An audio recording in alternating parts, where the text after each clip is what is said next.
Bismillahirrahmanirrahim. Assalamualaikum warahmatullahi wabarakatuh. Perkenalkan, nama saya Muhammad Abdul Farabi. Saya dari Prodi Hukum Keluarga Islam di Universitas Muhammadiyah Surabaya. Kali ini saya akan membacakan surat Al-Baqarah, yakni ayat 228 sampai 233. Lalu setelah itu saya akan menjelaskan atau membacakan dari asbabun nuzul, sebab-sebab turunnya surat Al-Baqarah ayat 228 sampai 233. Mungkin langsung saja saya bacakan untuk terlebih dahulu.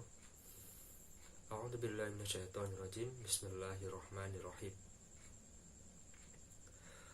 Wal mutallaqatu yatarabbasna bi anfusihinna thalatha quru wa la yahillu lahunna ay yaktumna ma khalaqallahu fi arhamihinna in kunna yu'minna billahi wal yawmil akhir wa bu'ulatuhunna ahaqqu bi raddihinna fi dhalika in aradu islaha walahunna mithlu alladhi 'alayhinna bil ma'ruf walirrijali 'alayhinna darajah wallahu 'azizun hakim.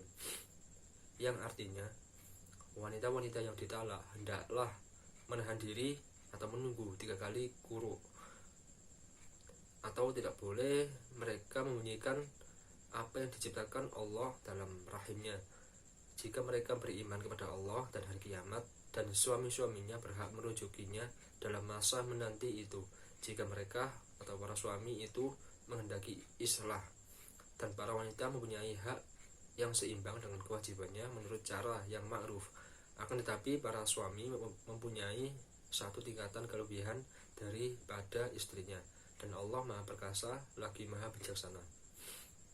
At-talaqu marratan fa imsakum bima'rufin aw tasrif bi ihsan wa la yahillu lakum an ta'khudhu mimma ataytumuhunna shay'an illa ay yakhafa alla yuqima hududallah fa in khiftum alla yuqima hududallahi fala junaha 'alaihima fima iftadat bi tilka hududallahi fala ta'duha wa man yata'adda hududallahi fa ulaika humud dhalimun. Yang artinya, talak yang dapat dirujuk 2 kali.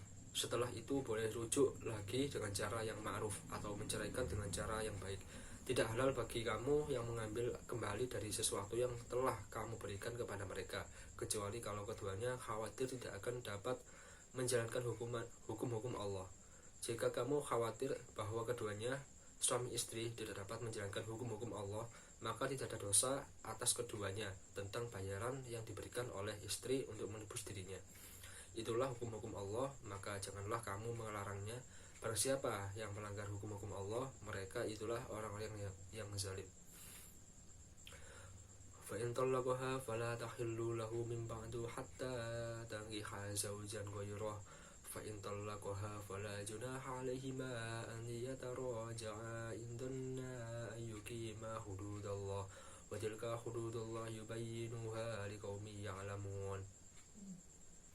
Yang artinya, kemudian jika si suami mentalaknya sesudah talak yang kedua, maka perempuan itu tidak halal lagi baginya hingga dia kawin dengan suami yang lain.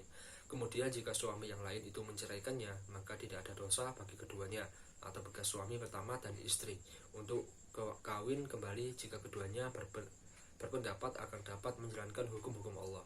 Itulah hukum-hukum Allah, diterangkannya kepada kaum yang mau mengetahui. Wa idza talaqtumun nisaa fa balagna ajalahunna fa amsikuhunna bima'rufin aw sarrihuhunna bima'ruf wa la tumsikuhunna diraran lita'tadu wa may yaf'al dzalika faqad dzalama nafsahu wa la tattakhidu ayatillahi huzwa wadhkuru ni'matallahi 'alaikum wa ma anzala 'alaikum minal kitabi wal hikmati ya'idukum bi wattaqullah wa'lamu annallaha bikulli syai'in 'alim. Yang artinya, apabila kamu mentalak istri-istrimu lalu mereka mendekati akhir iddahnya, maka rujuklah mereka dengan cara yang ma'ruf atau ceraikanlah mereka dengan cara yang ma'ruf pula.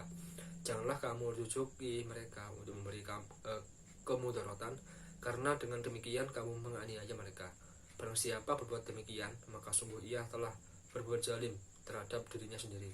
Janganlah kamu jadikan hukum-hukum Allah sebagai permainan, dan ingatlah nikmat Allah padamu dan apa yang telah diturunkan Allah kepadamu, yaitu Alkitab, yakni Al-Quran, dan Al-Hikmah atau As-Sunnah. Allah memberi pengajaran kepadamu dengan apa yang diturunkannya, dan bertakwalah kepada Allah serta ketahuilah bahwasanya Allah Maha mengetahui segala sesuatu. Wa idza talaqtumun nisaa fabalagna ajalahunna fala ta'dhuluhunna ay yankihna azwajahunna idza taradaw bainahum bil ma'ruf dzalika yu'adu bi man kana minkum yu'minu billahi wal yawmil akhir dzalikum azka lakum wa athhar wallahu ya'lamu wa antum la ta'lamun. Yang artinya, apabila kamu mentalak istri-istrimu lalu habis iddahnya, maka janganlah kamu atau para wali menghalangi mereka kawin lagi dengan bakal suaminya. Apabila telah terdapat kerelaan di antara mereka dengan cara yang ma'ruf, itulah yang dinasihatkan kepada orang-orang yang beriman di antara kamu kepada Allah dan hari kemudian itu lebih baik bagimu dan lebih suci. Allah mengetahui sedang kamu tidak mengetahuinya.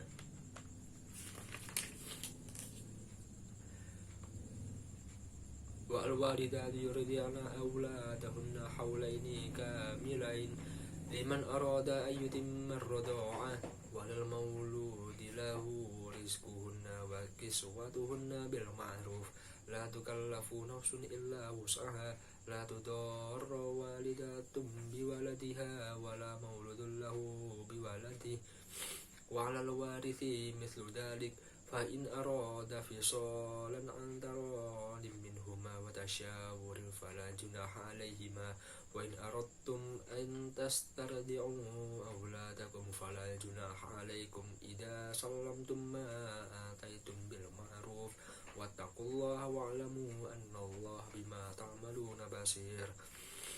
Yang artinya, para ibu hendaklah menyusukan anak-anaknya selama 2 tahun penuh, yaitu bagi yang ingin menyempurnakan penyusuan, dan kewajiban ayah memberi makan dan pakaian kepada para ibu dengan cara yang ma'ruf. Seseorang dapat dibebani melainkan menurut kadar kesanggupannya. Janganlah seorang ibu menderita kesengsaraan karena anaknya dan juga seorang ayah karena anaknya. Dan waris pun berkewajiban demikian. Apabila keduanya ingin menyapih sebelum 2 tahun dengan kerelaan keduanya dan permusyawaratan, maka tidak ada dosa atas keduanya. Jika kamu ingin anakmu disusukan oleh orang lain, maka tidak ada dosa bagimu apabila kamu memberikan pembayaran menurut yang patut. Bertakwalah kepada Allah dan ketahuilah bahwa Allah Maha melihat apa yang kamu kerjakan. Bismillahirrahmanirrahim. Itu tadi adalah surat Al-Baqarah, ini pada ayat 228 sampai 233. Lalu saya akan menjelaskan tentang asbabun nuzul, sebab-sebab diturunkannya surat ini. Pada ayat 228 diriwayatkan oleh Abu Dawud dan Ibnu Abi Hatim yang bersumber dari Asma binti Yazid bin Asakan bahwa Asma binti Yazid bin Asakan al-Ansariyah berkata mengenai turunnya ayat ini, yakni Al-Baqarah ayat 228 sebagai berikut. Pada zaman Rasulullah SAW, aku ditalak oleh suamiku di saat belum ada hukum iddah bagi wanita yang ditalak. Maka Allah menetapkan hukum iddah bagi wanita, yaitu menunggu setelah bersuci dari 3 kali haid. Diriwayatkan oleh At-Salabi dan Habibullah bin Salamah di dalam kitab An-Nasik yang bersumber dari Al-Kalbi dan Muqatil bahwa Ismail bin Abdillah Al-Ghifari menceraikan istrinya. Qatilah di zaman Rasulullah SAW, ia sendiri tidak mengetahui bahwa istrinya itu hamil.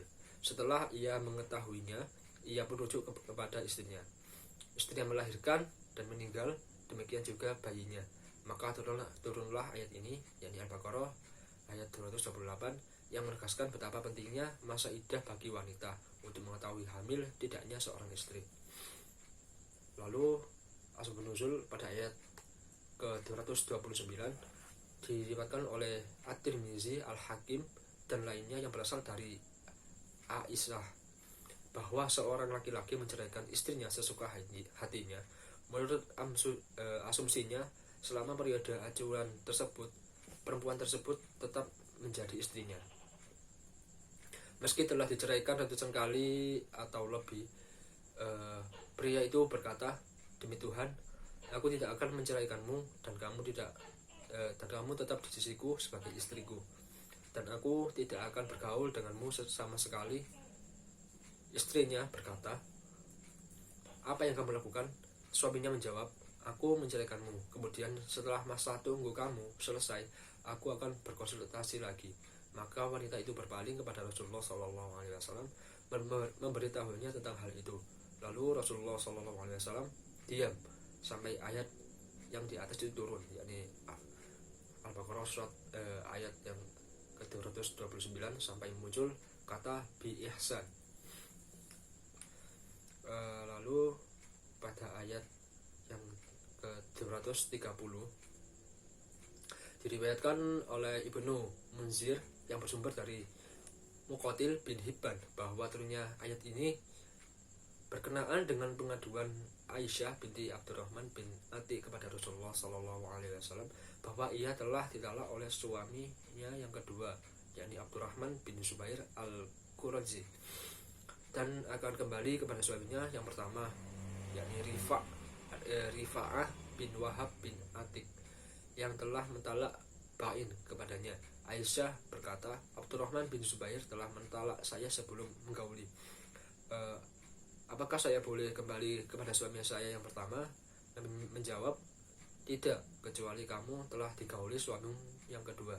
Kejadian ini membenarkan seorang suami yang telah mentalak bain istrinya mengawini kembali istrinya itu setelah istrinya itu digauli dan dicerai oleh suaminya yang kedua. Lalu asbabun nuzul pada ayat yang 231 diriwayatkan oleh Ibnu Jarir dari Al-Ufi yang bersumber dari Ibnu Abbas bahwa seorang laki-laki yang menceraikan istrinya kemudian merujuknya sebelum habis masa iddahnya, terus menceraikannya lagi dengan maksud menyusahkan dan mengikat istrinya agar tidak kawin dengan yang lain, maka turunlah ayat tersebut di atas, yakni Al-Baqarah ayat yang ke-231.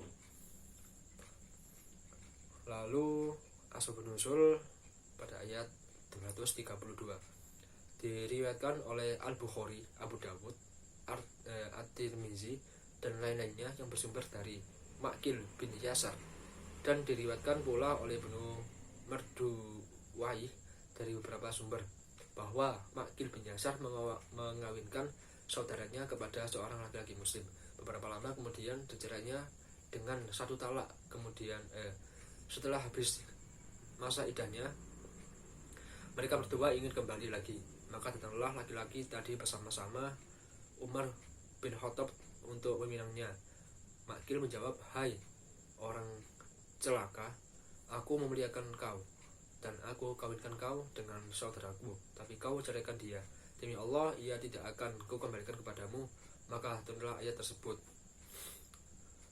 Lalu asbabun nuzul pada ayat yang ke-233 pada ayat ini menjelaskan tentang makmum radha'ah yang mana mempunyai hubungan sangat erat dengan ayat sebelumnya, karena ayat sebelumnya menjelaskan tentang nikah, talak, serta hal lain yang berkaitan dengan hukum keluarga atau pernikahan. Sebagai akibat dari perilaku talak, maka tidak sedikit seorang istri merasa sakit hati dan ingin melampiaskan dendam. Pelampiasan ini mereka lakukan dengan cara bersikap acuh kepada anak mereka yang masih kecil, bahkan sampai tidak mau untuk memberikan air susu ibu yang sangat dibutuhkan oleh anak bayinya. Oleh sebab itulah ayat ini diturunkan sebagai perempuan-perempuan yang ditalak untuk tetap memberikan perhatian dan kasih sayang dengan penuh hati dan kerelaan kepada anaknya.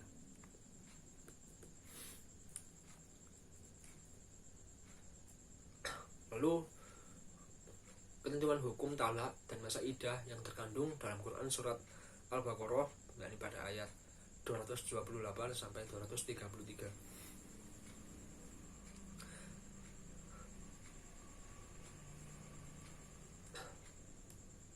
Ayat yang ke-228 menerangkan bahwa istri yang ditalak mempunyai masa iddah.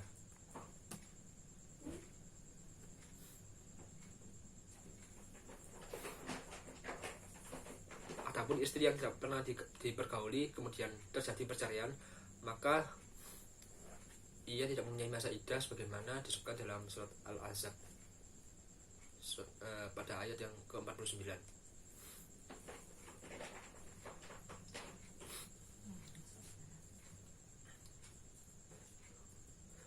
Adapun masa iddah itu 3 quru.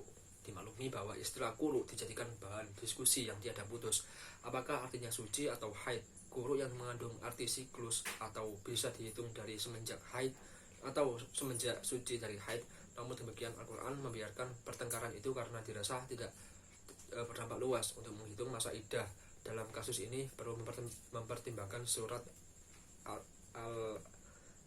Al-Talaq ayat yang keempat.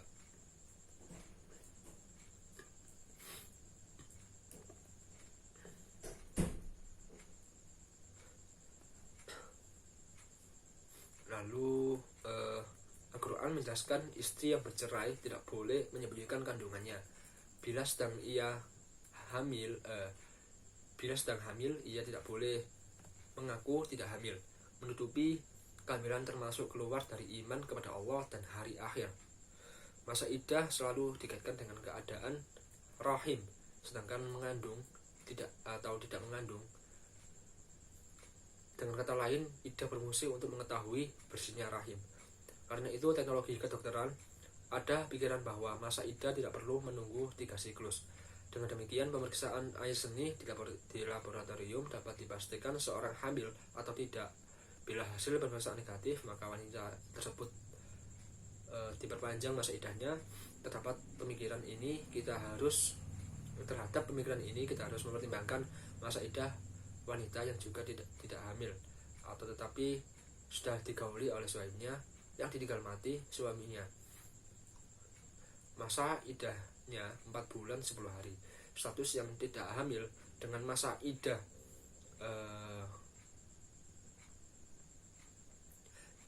status yang sama tidak hamil dengan masa iddah yang berbeda menunjukkan bahwa masa iddah bukan semata untuk mengetahui bersihnya rahim dari kandungan, tetapi ada faktor lain yang kurang mendapatkan perhatian atas pertimbangan ini. Maka masa iddah tetap harus diperhitungkan meskipun wanita tersebut tidak hamil.